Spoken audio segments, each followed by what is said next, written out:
It's a foggy night on Old Cape Cod. A perfect night for a mystery. Tonight, Cape Cod Radio Mystery Theater presents an original mystery thriller entitled The Caller on Line 1.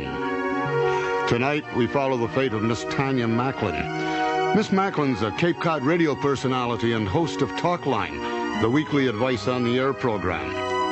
Miss Macklin works for WPPX, a small station with a broadcast range that covers most of the Cape. In a few moments, she is going on the air to take calls from listeners who have personal problems.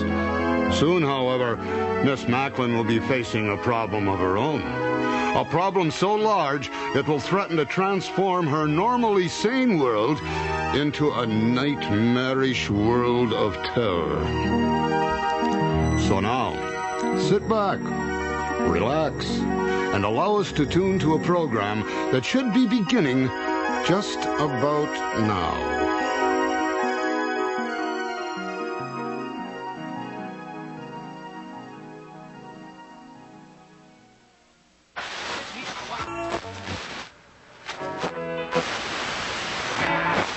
This is WPPX, the voice of Cape Cod. Stay tuned now for Talkline. Hello, hope you're having a good evening, and welcome to Talkline. I'm your host, Tanya Macklin, and for the next hour, well, if you don't feel like going to bed just yet and you're in the mood for some company, we invite you to listen in or call in. Talkline, for those of you who don't know, is a weekly radio program devoted entirely to you, to whatever it is that's going on in your life. If you have a problem you want to talk about, we're here to listen. Maybe you've just been through something you feel like sharing. Call us up. We're not here to judge or criticize. We're here to listen and maybe offer a little advice.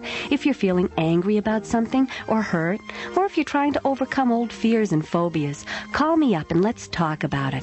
I can't promise I'll have the answers, but one thing is always certain. It helps to talk, and it helps people who are listening who may be going through something similar. We're going to take a short commercial break right now, and then we'll be back to take our first call. The number here at the station is 555-4538. Join us, won't you? Guns R Us Gun Shop at the new scene. How we doing, Ron? Offers the largest Pretty selection good. of handguns. 3 fish on the line already. Looks like it's going to be a busy night. I wonder why. I'll tell you why. Step outside and check out what's coming up over the parking lot. There's a full moon out there. That always brings in more calls. That's when the weirdos really come out of the woodwork. You know, Ron, it never ceases to amaze me what a great reservoir of human sympathy you have for your fellow man. Okay, big deal. So I'm not the most compassionate guy in the world. I can't understand where you get the patience to deal with some of these jokers. If it was me, I'd say, get lost. I got problems of my own. You're telling me. Watch it. It's unwise to insult one's engineer. He may walk out and leave you to run the show all by yourself. 5 seconds. All torpedo tubes loaded. They're open Fire when we're ready, from 9 Captain. until 6, and on Sundays from 9 to 1. Hi, we're back, and we're going to take our first call. This is Tanya Macklin. Thanks for calling Talkline. Are you with us? Yes, I am. First, I want to say that I really enjoy listening to your program very much. Thank you. It's nice to be appreciated. Well, the reason I'm calling is about my husband. We're both senior citizens, retired. We moved to Cape Cod 5 years ago from Ohio. How do you like it here? Oh, we like it very much. We like the ocean, and we like feeling that we're living on an island. I know Cape Cod really isn't an island. Oh, it's pretty darn close. Well, yes, and if you consider the Cape Cod Canal, I suppose you could say it is. Anyway, the reason I'm calling is about my husband. I found out just yesterday that a woman, a widow, who lives down the block from us, attended the same high school as my husband did. In fact, they were in the same class together. She's lived here for almost a year, and I know my husband has seen her because we've talked about her. And yet, not once, ever has he mentioned to me they were classmates. Oh, you think there's something suspicious about that? Well, yes, I do. I mean, I can't think of any other reason that he'd want to hide it from me. How did you happen to find out? Oh, well, actually, I learned about it from her. We bumped into one another at the supermarket, and she told me. She spoke very fondly about my husband. She even implied that at one time they shared a romantic interest. Oh, I just can't imagine why in the world he'd want to keep something like that a secret from me unless, I can think of another reason. He may not remember her. I graduated from high school, it must be 10 years ago, and I'm sure if you asked me now, I couldn't remember everybody that was in my class. Well, yes, but if there was a romantic interest... You don't know that. It may have been one-sided. Maybe she had a crush on him and he didn't even know she existed. Well, I suppose I could explain it. Another possibility may be that your husband decided not to tell you because he didn't want you to feel threatened knowing an old flame of his was living in the neighborhood. Well, what do you think I should do? Should I just ignore it? Oh, no. I think it's definitely preying too much on your mind. I think you've got to find out. And I think the best way is to simply ask your husband. Well, I suppose you're right. I'm sure I would feel better. But, oh, dear, now I don't know what to do. Why is that? Well, because if he really doesn't remember who she is, if I remind him, it just might rekindle an old relationship. Well, look at it this way. Would you rather he found out from you or from her? Chances are he's going to find out sooner or later anyway. You're probably right. Still, I'm going to have to think about this. Okay, but don't wait too long. It's not worth stewing over. Who knows? The three of you may end up becoming good friends. Oh, I suppose so. Anyway, I wish you luck. I think you'll find it'll all turn out for the best. Think so? Okay, well, thank you. And thank you for calling. Hello, you're on Talk Line. Welcome to the show. To whom am I speaking? Tanya Macklin. Tanya. That's a pretty name. But shouldn't it be Tanya? Isn't that the way it's supposed to be pronounced? Well, some people say Tanya, some people say Tanya. I like Tanya better. Tanya is too strong for you. It doesn't match your voice. You mind if I call you Tanya? No, go right ahead. Thank you. Okay, now that we've got that little point settled, is there something else you wanted to talk about? Well, yes, there is. I have a problem that's been bothering me. That's the reason I'm calling. What sort of problem? It's not a problem, really. I seem to have trouble making friends. I don't know why. I just moved down here not very long ago, and it seems whenever I meet someone and try to get to know them, they close up. Sometimes I think it's me, but sometimes I think it must be them. I can't understand why people on Cape Cod are so standoffish. I wouldn't say they're more standoffish here than anywhere else, but I think you should keep in mind making friends has never been an easy thing to do. A lot of people have the idea it's supposed to be easy, and sometimes they think there's something wrong with them when they don't make friends right away. It isn't easy. It never has been. It's hard, and it takes patience, and it takes time, especially if you've just moved into an area. I understand that. But it seems to me most people won't even give you a chance. Well, it may be that you're trying too hard. That can work against you. When it comes to making friends, you have to let it happen, not try to make it happen. Do you know what I mean? Yes. You know, you sound like someone I could be friends with. Oh, that's nice of you to say. I'm sure we could be. However, you have to remember that friendships are relationships, and relationships have to start slowly and grow at their own pace. If people close up when you meet them, it may be you're forcing it, trying to make the relationship become too much too soon. That could be your problem. I don't see it as a problem. I never said I had a problem. I am merely saying that most people you meet are not willing to give anything back, no matter how nice you try to be. They're like busted vending machines. You put 50 cents in, and it keeps giving it back to you over and over and over. And sometimes you feel like just taking your fist and smashing it. Yes, I know what you mean. It can be very frustrating. That's right.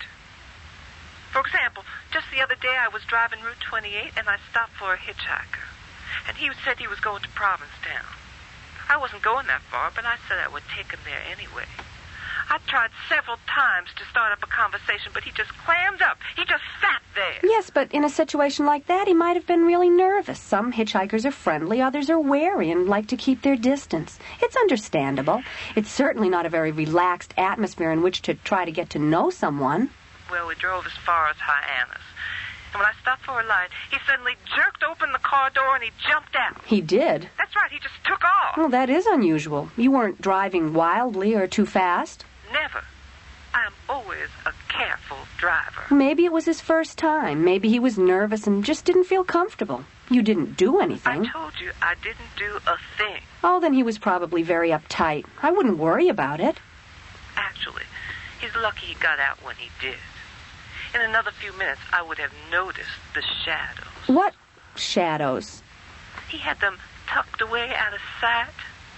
That's how he was able to trick me into stopping in the first place. They were hidden in his clothes, in the pockets, in the creases. When I stopped the car and he jumped out, I saw them escaping, flying out. And when I looked back and saw him in the rearview mirror, he was covered with them. Of course, if I had seen them to begin with, I would not have tried to pick him up. I would have just run him down. I see. Well, look, I'm going to stop you here. Why? Because I don't think it's a good idea for us to continue this conversation. Why not? Because I think you need to talk about this with someone who can help you sort it out. I don't think we should try to do it over the phone. I'd like to give you a number to call. It's a place right here on the Cape. What is it? A clinic. They have people there who'll sit down and talk with you as long as you want. They're professionals, and they're excellent, believe me. Professionals. I know all about professionals. They're never satisfied until they've excavated every little corner of your mind. Oh, these people are not like that. They're very good, and they're very understanding. Have you ever been given mood-suppressant drugs? No, I haven't. Well, I have. Lots of times. They work for a while, but then they wear off. And when you come out of it, you feel like a bee that's been trapped inside a jar. And when you get out, all you want to do is stink somebody. All right, I do believe what you say. Now, if you'll only trust me and get in touch with these people. Trust. Now, that's a funny word. It seems the ones that use it the most are the ones you can trust the least. Trust us, they always say. We're only trying to help. Now you're saying it too. I'm sorry. We're going to have to end this conversation. Wait a minute. No, I don't think it's a good idea. I'm not finished. You have to listen to me. I have things that I've got to... I'm sorry. I don't like to do that. If the caller is still listening, I apologize for cutting you off. But I hope you understand that this is something we really can't handle over the phone. I urge you to call the clinic. The number is 555-3409. Call them tonight. You don't have to wait until morning. I really think you need to talk to someone who can help you deal with your anger. Okay, I think we'll take a short break here. This is Talkline, and we'll be right back. Ooh la la. A French hair salon exclusively for women. You all right in there? Oh, I guess so. A little unnerved. Jeez Louise, what a total fruit... Ron, I've told you I don't like to hear you make derogatory remarks about the callers. Okay, sorry. I withdraw the... Oh, never mind. I'm just upset. I'm not sure I did the right thing hanging up on him. Hey, look, if you ask me, well, I'm sorry. You're not interested in my opinions. 5 seconds. You sure you're ready for round 2? I'm ready. I'm sure the worst is over. Want him to say. Ooh la la. You're listening to Talkline, and I'm your host, Tanya Macklin. Before we take our next call, I want to remind our listeners of something I've said before. This program is no substitute for professional counseling. Sure, I can offer advice, and I can sometimes help you figure your way out of minor problems, but I strongly believe one of the most important services I can provide is to encourage people to seek professional help when they need it. Too many of us are reluctant to do that, and it's a shame, because it's the professionals that can really help us sort things out the most. Well, that's enough about that. We'll take our next call. Hello, you're on Talkline. Hello, Miss Macklin. I would like to ask... Excuse me, could you turn your radio down? Yes, just a minute. Is that better? Yes, I can hear you now. Go ahead.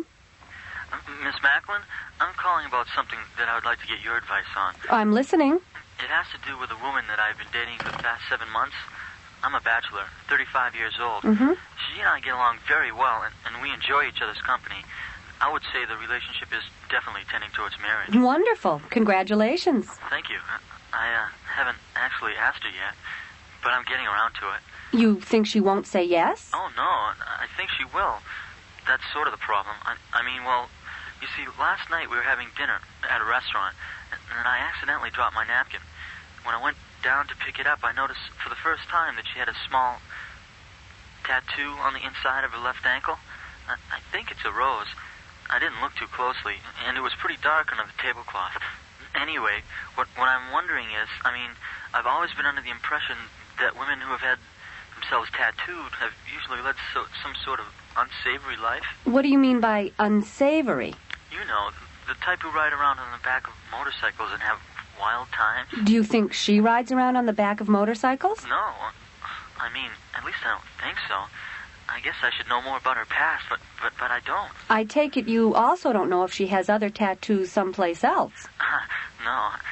Actually, we haven't gotten that far in our relationship. But to tell you the truth, it has crossed my mind. That's why I was wondering if there's anything that you can tell me. I'm afraid I don't know very much about tattoos. Most women seem to have a natural aversion to permanently marking their bodies. In the case of your girlfriend, well, it could be her tattoo does have some connection with some torrid episode in her past, or it could simply be that she wears it because she likes it, or used to like it. You think I should ask her about it then? I think you'll have to if your relationship is going to continue to grow. I guess you're right. However, when you do ask her, I'd make it clear that you're interested because you care about her, and that regardless of how or why it got there, it isn't going to change the way you feel about her. Assuming that's true. Oh, yes it is. I'm sure I could accept almost anything. Good. Then ask her. I think if you're going to end up getting married, it's important that you both get to know a great deal more about each other. Doesn't that make sense? Yes, it does. Very much. Okay. Well, thank you very much. Good luck, and thanks for your call. Hello, you're on Talkline. Thanks for calling. Hello, Miss Macklin. My name is Sally Lou. I'm calling about a problem that I hope you can help me with. I'll be glad to try. Well, good. I appreciate that. Hi, Tanya. It's me. That wasn't very nice of you to hang up on me. I don't like being cut off. I don't find it to be... Hello, Talkline. Are you with us? Hi, Tanya. It's me. You remember, I called last week about the trouble I was having with my husband's best friend. Oh, yes, I do remember. How did it go? Well, I took your advice. I told him what he was doing was not fair to my husband or me, and I told him I just wasn't interested. I said I wasn't going to tell my husband about what happened because I didn't want it to ruin their friendship, but if he tried it again, I would. You think he believed you? Well, so far it's working, although it's only been a week. I've also learned to keep that door locked whenever I'm undressing. Good idea. You know, Tanya, it's not that he's bad, and I know he'd never do anything intentionally to hurt my husband's feelings. It's just that, with him living there... It's called proximity. What? Closeness. The three of you living under the same roof. It can strain a marriage and put a real test to friendship. Oh, you're so right. The permanent solution will come when he finds a place and moves out. Until then, I'd continue to keep the door locked. Oh, I intend to. Anyway, I just thought I'd call and let you know I followed your advice and it's working. Good, I'm glad. Thanks for calling and letting us know. Uh-huh. Okay, we're going to take a short break now and be right back with more calls. You're listening to Talkline on WPPX, the voice of Cape Cod. Thinking of remodeling? Thinking of doing it yourself? Before you Hey, take Tanya, I'm sorry. I didn't know it was the same guy calling back. Me neither. He had us both fooled. Listen, there's a Dr. Epstein or Epstein on the line. He's been trying to get a hold of you. He says it's urgent, but he can't talk to you on the air. I told him to call back after the show, but he says it can't wait. You want to take it, or should I tell him to get lost? No, I'll take it. Which line is it? Line 4. Tanya Macklin. Ms. Macklin, thank God I got through to you. My name is David Epstein. I'm a psychiatrist. Ms. Macklin, the man you spoke with on the radio is an escapee from Bridgewater State Hospital. What? His name is Dennis Luckhurst. He is a psychopath. He is extremely dangerous. He was committed to Bridgewater after being found criminally insane for the murder of a school teacher in Framingham. 10 days ago, he escaped.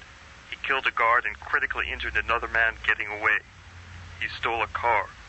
So far, the authorities have been unable to locate him. But are you sure it's him? Positive. I'm one of the psychiatrists who was treating him at the hospital. My wife and I have a home in Sandwich here on the Cape. I happened to be listening to your program when I heard him call in. I tried to get in touch with you immediately. I told your engineer it was urgent.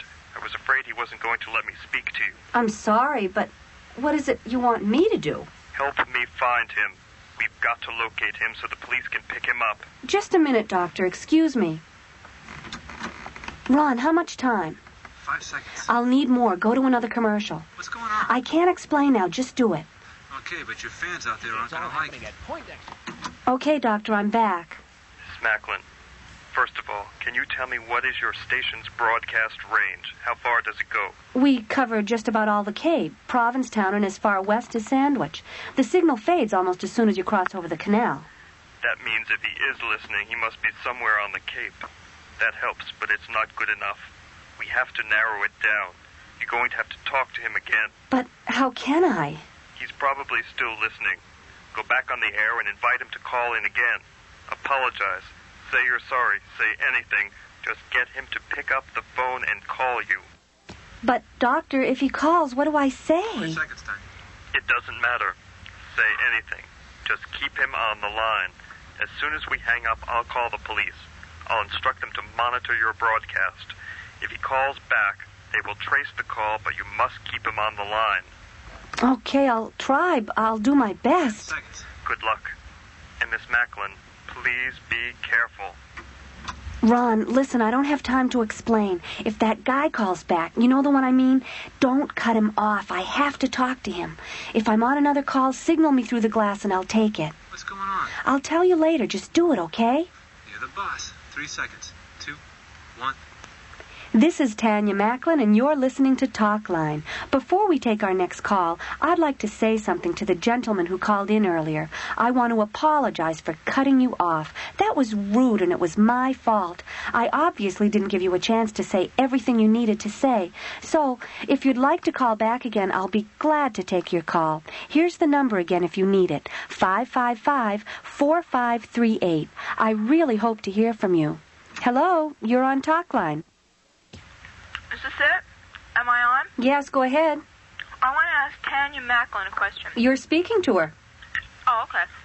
Miss Macklin, I'm a high school student. You are? What year? I'm a sophomore. You go to school on the Cape? Yes, I do. But I'd rather not say which one. That's fine. Go ahead with your question. This year I'm taking French as part of my language requirement. The place I sit in class is the last seat in the middle row. There's this boy who sits beside me in the next row over, and every time we have a quiz or a test, he always has his book open on the floor, and he copies his answers. He cheats. Yeah, he does. You're trying to decide whether or not you should let him get away with it? Yeah, well, sort of. I mean, it bothers me that he gets away with it. What about the teacher? Isn't he or she in the room when these tests are being given? Yeah, he is. But he writes the test questions on the board, and then he sits down at his desk and buries his head in a book. He hardly ever looks up. So, in other words, you don't feel he should be allowed to get away with cheating, but you also don't feel good about being a snitch and telling the teacher. That's right. So, what do you think I should do? Why don't you try this? Next time you have a test, lean over and whisper to him to close his book. That way, you'll let him know that you don't appreciate him cheating, and chances are he will close his book because he won't want to risk getting caught by the teacher. Of course, he won't be grateful to you for butting in, but at least he'll have to respect you a little for not turning him in even though you could have. Does that sound like a good plan? I guess so. Do you think it'll work? I don't know. Probably. Can I ask you something else? Sure, go ahead. No, wait a minute. No, I think I better go on to the next caller. I hope I answered your question. Thanks for calling. This is Tanya Macklin. You're on Talkline. Hello, Tanya? Oh, hi, I'm glad you called back. You are? Now that's odd. You cut me off twice already. I know, and I'm sorry. I apologize. I promise I won't do it again. Guess where I'm calling from now? I don't know. I think I hear some cars in the background. I'm in a phone booth. Since my last call, I've been out driving around. But don't worry, I've been listening to you on the car radio. Oh, you have a radio in your car? That's correct. What kind of car is it? Why do you want to know? Oh, no reason. I was just curious. Well, it's not my car anyway. I'm borrowing it from a friend. Oh, well, never mind. Let's see. Before you were starting to tell me about shadows. That was fascinating. I wonder, could you explain a little more? I'm not sure I completely understand what you mean. It's like that fellow who called in about his girlfriend. He peeked under the table and saw the tattoo on her ankle. You should have told him to make sure it wasn't a shadow. That's where he's got to be careful. Because if it's a shadow, and she has one down there, she's probably crawling with them up above. Oh, really? You see, that's something I wasn't aware of. That's interesting. Please deposit 5 cents for the next 3 minutes. Look, why don't you give me your number and let me call you back? That way you won't have to... I have the money. Now, let's see. What are we talking about? Oh, yes. Shadows. You see, it's not simply a question of good or bad or right or wrong. It's more a question of good and evil. Some people don't believe it, but there are definitely shadowy people that we pass by on the street every day. Now, I'm not suggesting they are pure Satans, but there are definitely people whose lives are controlled by evil thoughts. Listen, Dennis, are you sure it wouldn't be better if I called you back? What? What did you say? I asked if I could call you back. No. You called me Dennis. Oh, I don't think I did I? Yes, you did. I heard you say it. Oh, but how could I? I mean, you haven't told me your name. That's correct. So how could you know? Well, I guess you must have mentioned it when you called earlier. No, I didn't. I never told you my name. Well, you must have. How else would I know? That's right. How else could you? Unless... Oh, I hear it now. The hissing. What do you mean? I should learn to be more careful. You almost had me fooled. I thought, she's not like the others. But you are, aren't you? No, I'm not. Oh, yes, I can hear them now, very clearly. There are shadows clinging to every word you say. Dennis, please listen to me. I only want to talk to you. No, we're finished. That's done. You've done enough damage already. Oh, please, Dennis, don't hang up. Let me ask you just one more thing. It's my turn to hang up on you. Goodbye, Tonya. It was nice talking to you. Oh, wait, please. We're going to take a break now. This is Talkline. Close your eyes and sail away. Tonya, what the hell's going on? Who are you talking to? His name is Dennis Luckhurst. He's an escapee from a mental ward. I was supposed to keep him on the line long enough for the police to trace the call.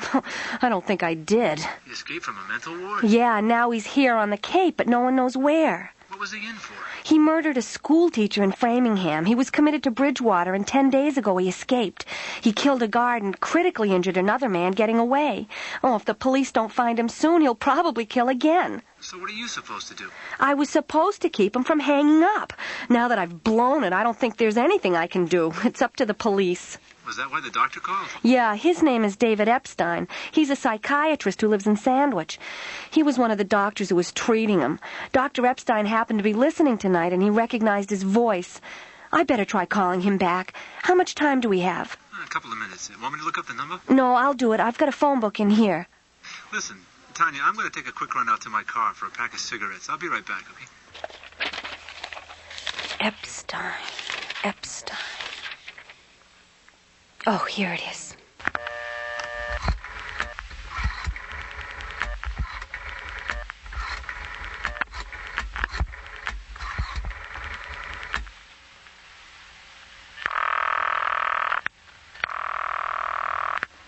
Oh, please answer.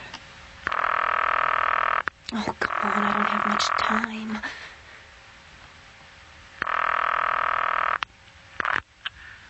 Hello? Hello, is Dr. Epstein there? No. Who's calling? Is this Mrs. Epstein? Yes? Mrs. Epstein, I have to speak to your husband. It's very, very important. I'm afraid that's impossible. But it can't be. He called me. I just spoke to him a few minutes ago. Now, see here. I don't know who you are, but if this is your idea of a practical joke... No, it isn't. I really have to speak to him. For your information, you could not have just spoken to my husband, because my husband is dead. Dead? But that can't be. If you don't believe me, I suggest you look up his obituary in the newspaper. He was killed 10 days ago by a madman who was escaping from Bridgewater State Hospital, where my husband worked. What was his name? What was whose name? The man who killed your husband. His name was Dennis Luckhurst. Now, I believe I've answered enough questions.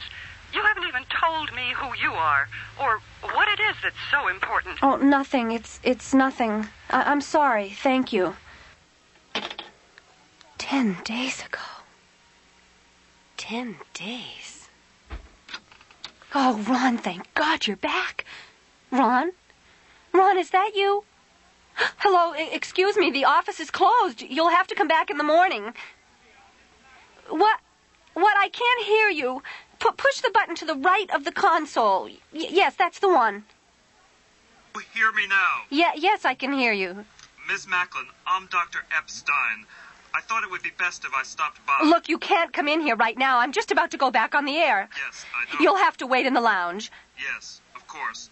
Will I be able to hear the program in there? Yes, you can hear it. Fine. You know, you don't look very much like I expected you to look.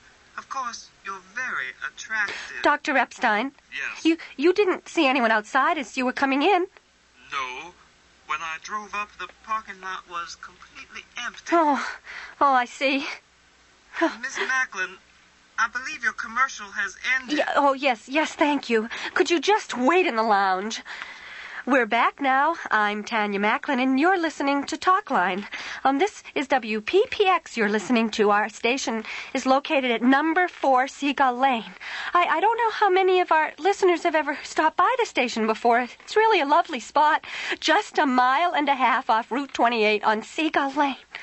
I think before we go on and take our next call, I should explain something. The man I was talking to on the air just before the last commercial is mentally ill. You see, Dr. Epstein, a psychiatrist, asked me to try to help locate this man because he escaped from a mental institution and he needs help desperately.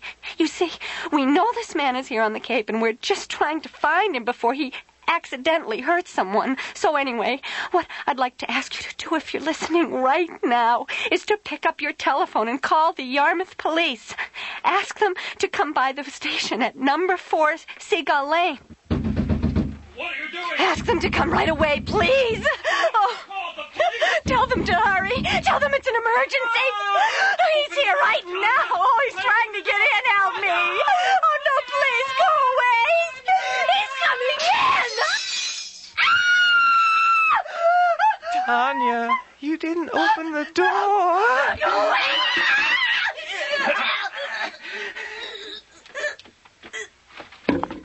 Help me.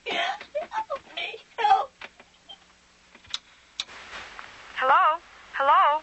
Is it my turn? Am I on? I've been waiting for some time. Oh, yes, I must be. I can hear my voice coming over the radio. Well, first of all, I want to say, Tanya, that I listen to your program every week. Ordinarily, I'd never think of calling in myself. I'm just not the type. But something happened that made me think I should get your advice. I had a group of ladies over to play bridge. You see, we always play bridge on the first Wednesday of every month. Anyway, it was my turn to host the group, and I decided to prepare some side dishes to serve while we were playing.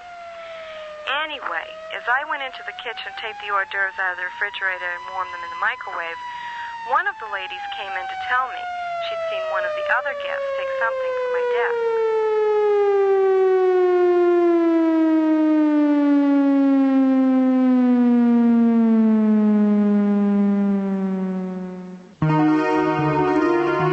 You have been listening to Cape Cod Radio Mystery Theater's presentation of The Caller on Line 1.